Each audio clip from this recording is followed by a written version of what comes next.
está retomando, Víctor, el presidente Petro a esta hora, un trino del ministro Edwin Palma, ministro de Energía, con el discurso del presidente ayer ante la Junta de la USO, hablando de nuevo de la necesidad de que Ecopetrol venda su participación en el negocio de fracking con Oxy en el Permian, en la cuenca del Permian en Estados Unidos. Dice el presidente lo siguiente, Víctor: así me recibieron los trabajadores del petróleo.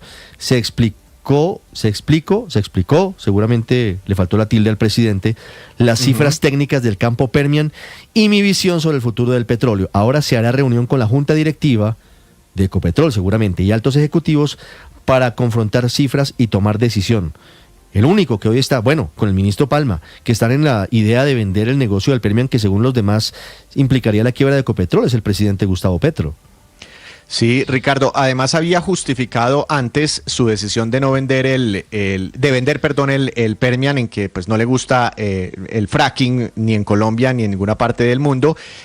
También en un estudio que no está dentro de los análisis de Ecopetrol, pero es un estudio que le ha llegado a manos del presidente Petro, donde dice que ese estudio, pues que es un negocio chimbo, lo ha dicho así el presidente Gustavo Petro, pero ahora dice, y saca un tercer argumento, que hay que vender el Permian porque ante una posible sanción de la OFAC sobre Ecopetrol, sí, en medio de todas estas medidas que se están tomando sobre el gobierno colombiano, es muy posible, dice el presidente Gustavo Petro, que le quiten ese activo a Colombia, a Ecopetrol, y que quedemos viendo un chispero, es decir, sin recibir nada. Pero eso es una teoría del presidente. Y de este mensaje, y permítame, Paola, me llama la atención entonces, Ricardo, porque Ecopetrol le había enviado una comunicación, una carta a la Contraloría diciendo que hasta el momento la Junta Directiva no había analizado la posible venta del Permian. Aquí el presidente Gustavo Petro está anunciando que habrá una reunión entonces de la Junta Directiva para evaluar esta posibilidad. Imagínese usted, Paola, en lo que estamos. El presidente quiere, a como de lugar, vender el negocio del fracking con la Oxy en Estados Unidos. Y hasta de pronto entonces estar cruzando los brazos para que Ecopetrol entre en la lista de la OFAC, que no es posible, no es probable. Una cosa, Ricardo, es que de pronto algunos exdirectivos, ejecutivos, actuales directivos de Ecopetrol terminen en esas supuestas listas Clinton, pero de ahí a que metan a Ecopetrol, eso no va a pasar. No hay nadie en el mercado petrolero, en el mundo petrolero, que tenga esa ecuación en cuenta y no creo que pase tampoco, como sí pasó de todas maneras, como PDVSA, que está sancionada por la OFAC desde el año 2019, y eso implica también que haya un montón de trabas y de negocios que no pueden hacerse con Venezuela.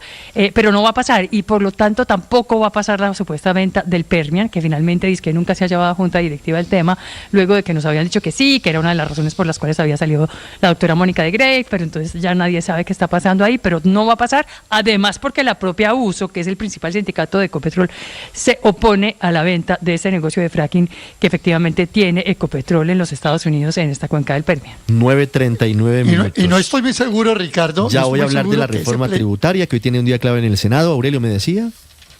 Sí, no estoy muy seguro por lo que vi, oí, escuché y soy informado de que al presidente Petro lo hayan aclamado, como dice el ministro Palma en ese plenario de la USO.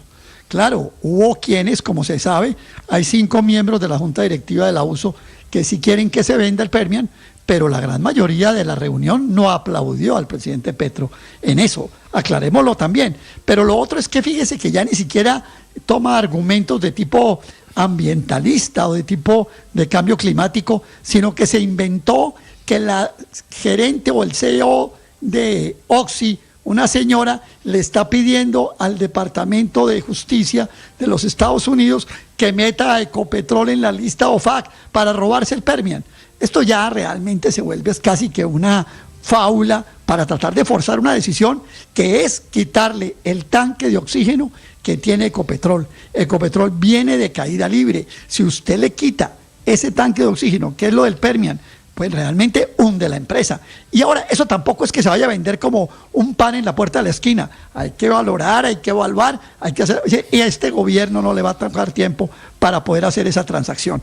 Luego, yo creo que Petro sigue insistiendo en algo que realmente le hace mucho daño al país, poco beneficio a Ecopetrol, y que realmente no encuentra razones justificadas para poderlo soportar. No, pues más allá de la ideologización, porque recuerde usted que incluso el presidente es el que ha dicho que se opuso a la declaración final de la COP30 porque no rechazó los combustibles fósiles, Héctor. Claro, no, pero le iba a decir a Aurelio que nada de nervios, que tranquilo, el presidente no tiene la capacidad de vender el Permian, no tiene el tiempo suficiente para tomar esa decisión. Creo que la Oxy además tiene el poder de veto hasta el 2026, entonces, además tiene el poder de veto, entonces él puede repetir eso 1000 veces, que eso no va a pasar.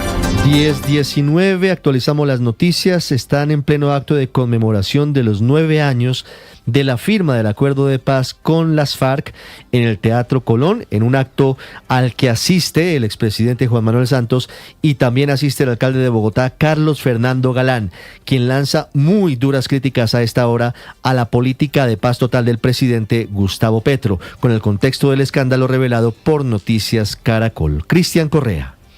Ricardo, mire, fue uno de los primeros en intervenir. El alcalde de Bogotá, Carlos Fernando Galán, y en su crítica dijo que lejos de ser una herramienta para detener la violencia, la política de paz total del presidente Gustavo Petro se ha convertido en una amenaza para la institucionalidad y un dinamizador de la violencia que prometía destruir.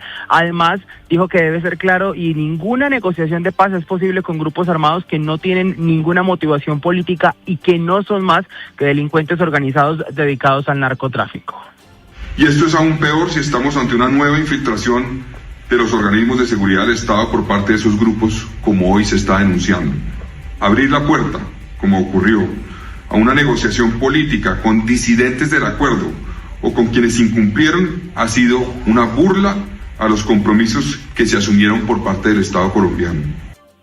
Tanto la defensora del pueblo como el alcalde de Bogotá, Carlos Fernando Galán, y Miroslav Yenka, el jefe de la misión de verificación de Naciones Unidas en Colombia al cumplimiento del acuerdo, han coincidido que en los territorios de los que salió la extinta guerrilla de las FARC ha hecho falta la llegada del Estado colombiano y la presencia institucional. Cristian, y en otras noticias, nueva derrota para el Ministerio de Salud. El Consejo de Estado está negando la aclaración solicitada por esa cartera y por ahora sigue en firme entonces la suspensión del decreto que buscaba transformar el sistema de salud y aplicar parte de la reforma que todavía no ha sido aprobada en el Congreso. Sergio Barbosa. El Consejo de Estado le negó la solicitud de aclaración al Ministerio de Salud frente al auto que suspendió provisionalmente el decreto con el cual el Gobierno Nacional adoptó el llamado modelo de salud preventivo, predictivo y resolutivo. Este decreto implementaba varios puntos de la reforma a la salud que aún no ha sido aprobada por el Congreso de la República. En ese sentido, el Alto Tribunal es claro en señalar que el auto de suspensión provisional no contiene frases ni conceptos que generen duda, por lo que no había lugar a realizar precisiones adicionales. Incluso el Ministerio de Salud le había pedido al Consejo de Estado que se aclarara cuáles artículos del decreto estaban suspendidos y qué marco normativo debía aplicarse mientras estuviera vigente esta medida cautelar. Sin embargo, el Alto Tribunal fue enfático en señalar que la figura de la aclaración no puede usarse para ampliar, modificar o complementar una decisión judicial ni para resolver inquietudes operativas sobre su cumplimiento. Sergio, y los empresarios del campo le están pidiendo al gobierno implementar un seguro antibloqueos, esto luego de un nuevo retén ilegal en las vías del suroccidente del país. Marcela Peña. Así es que la petición de los productores del campo al gobierno nacional es que se garantice una presencia militar efectiva para que se puedan producir y movilizar los alimentos en Colombia. El presidente de FENAVI, Gonzalo Moreno, denunció que ayer nuevamente los productores del campo se vieron afectados por la acción de los grupos al margen de la ley. En la vía que comunica Pasto con Cali, un grupo guerrillero instaló un retén en el que detuvieron todos los camiones que transitaban por el corredor y bloquearon el paso. La inseguridad no es el único dolor de cabeza de los productores agropecuarios, también lo son los bloqueos. Vamos más de 1.300 este año. Por eso, desde el Congreso Nacional Agropecuario de la SAC, le piden al gobierno que saque plata del bolsillo para financiar un seguro antibloqueo, un seguro que cubra las pérdidas que generan las protestas cuando no se puede movilizar la carga ni los alimentos y se pierden antes de llegar a su destino. Y a la cárcel deberán ir las 2 mujeres señaladas de liderar toda una red criminal en Medellín que adelantaba o practicaba mejor procedimientos estéticos irregulares, causando graves afectaciones a las mujeres que eran sus pacientes. Héctor David Santamaría.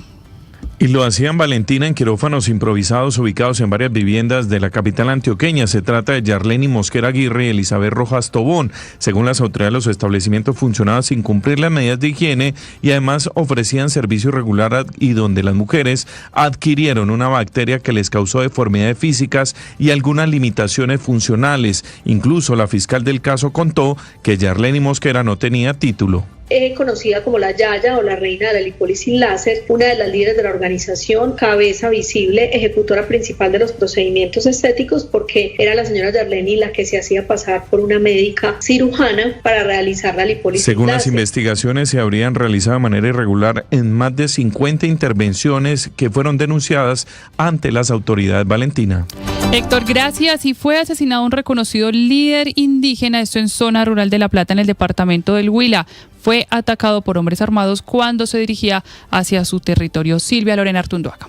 En zona rural de La Plata fue asesinado Eduardo Campochá. Este hecho se registró la noche del martes cuando el integrante de la Guardia Indígena La Esmeralda de la comunidad Nasa de Tierra Adentro en el Cauca regresaba a su territorio luego de participar en un encuentro de líderes indígenas y fue interceptado por sujetos armados que le dispararon y luego huyeron del lugar. Leonardo González, director de Indepaz. Lastimosamente nos informan de un nuevo homicidio, esta vez en contra del líder Eduardo Campo, es de coordinador de la Guardia Indígena de La Esmeralda. Él pertenece al territorio ancestral de Tierra Adentro. Lo que sabemos es que este líder se dirigía hacia su territorio en la vía en La Plata Neiva cuando hombres armados se acercaron y le propinaron 7 disparos. Con este crimen a 177 se eleva el número de líderes sociales y comunales asesinados en Colombia durante el 2025.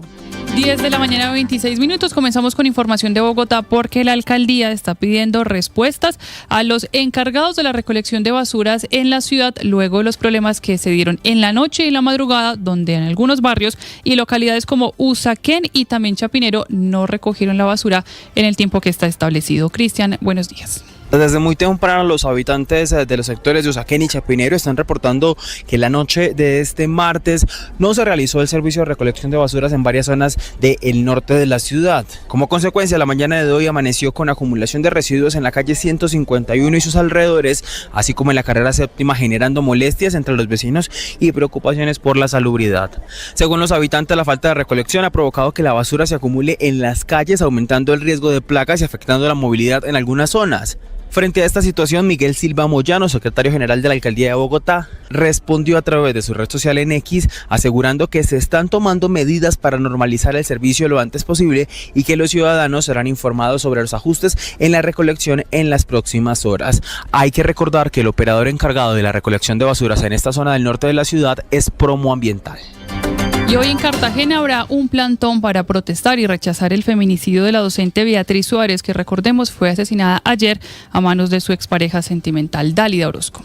El feminicidio de la profesora Beatriz Elena Suárez a manos de su expareja justo cuando se conmemoraba el Día Internacional de la Eliminación de la Violencia contra la Mujer ha causado gran dolor y consternación entre compañeros de trabajo y organizaciones de mujeres en Cartagena que piden medidas más efectivas para garantizar la integridad de las víctimas. Precisamente los docentes del Colegio Francisco de Paula Santander, donde trabajaba hace más de 3 años Beatriz Suárez, llevarán a cabo un plantón en la Secretaría de Educación Distrital a partir de la 1 de la tarde. Sandra de la Espriella, compañera de la víctima. Porque sentimos que ese abandono no solamente fue un abandono hacia Elena, también un abandono hacia nosotras, hacia nuestras estudiantes, hacia nuestras madres de familia. No se puede dejar sola una persona cuando pide ayuda a gritos. La profesora Beatriz Suárez fue asesinada por su expareja Alexis Velasco minutos después de finalizar su jornada laboral. El agresor se quitó la vida.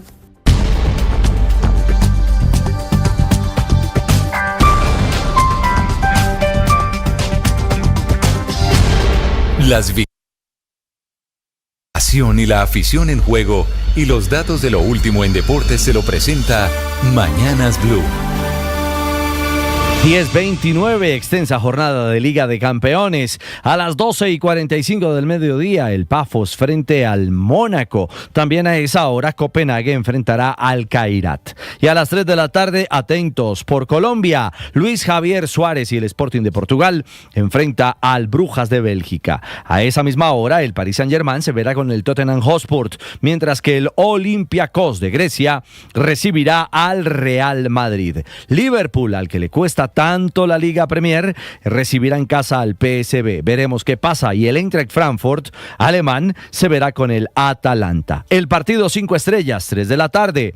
Arsenal frente al Bayern Múnich en Londres, sin Luis Díaz. Recordemos, tiene 3 fechas de sanción. Y el Atlético de Madrid se medirá al Inter de Italia. Y en Colombia, Liga Betplay, a las 6:30 de la tarde, Atlético Bucaramanga recibirá por el Grupo B, jornada 3, como local a Fortaleza, y a las 8:30 en la noche, Atlético Nacional en el estadio de Ditaires en Itagüí se verá las caras con el Junior de Barranquilla. Los deportes a esta hora en Mañanas Blue.